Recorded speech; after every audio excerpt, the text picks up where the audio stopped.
Doktorantura təhsilini Azərbaycanda tanıtmaq üçün nələr etməliyik? Doktorant təhsilini Azərbaycanda tanıtmaq üçün, əgər siz xaricdə oxumusunuzsa təbii ki, diplomunuzla gəlirsiniz Azərbaycana. Burada həmin prosesi nəzarət edən bir komitə var. Ora müraciət edirsiniz və sizin dediyim kimi müəyyən şərtlərə cavab verməlisiniz. Həmin ölkədə təhsil aldığınız zaman bitirəndə sizdən ola bilər ki, heç məqalə tələb eləməsinlər, yəni məqaləniz olmasın.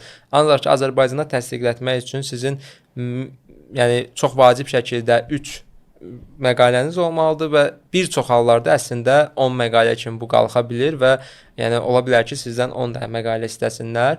Hansı ki, bunlar da rəsmi tanınan mənbələrdə dərc olunmalıdır və sizin tədqiqat apardığınız mövzu üzərində sizin sorğu-sualınız olur burada. Yəni siz həm də bir tərəfdən Azərbaycandan diplom alırsınız. Yəni əgər burada təsdiq edə bilirsinizsə, Azərbaycan sizə doktorant diplomu verir ki, yəni biz sizin o xaricdəki təhsilinizi təsdiqləyirik.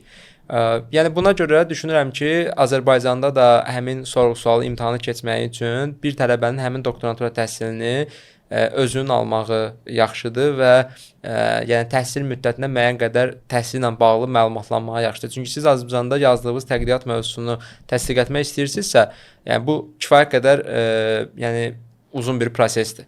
Yəni o imtahanı keçmək və s. və ilə axır. Yəni dəfələrlə olub ki, doktorant tələbələri o imtahanları keçə bilməyiblər.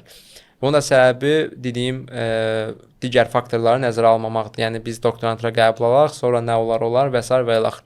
Yəni bu belə deyil. Mən tövsiyə edərdim ki, bu təhsilə başladığınız zaman nəzərə alasınız ki, sabah bir gün siz Azərbaycana gələndə, yəni bitirdiyiniz zaman bunu təsdiq edəcəksinizsə, sizdən bir xeyli şərtlər tələb olunacaq və burada da imtahan keçəsiniz. Yəni buradakı imtahanı da keçmək o qədər də asan deyil. Yəni bunu nəzərə almalı tələbələr.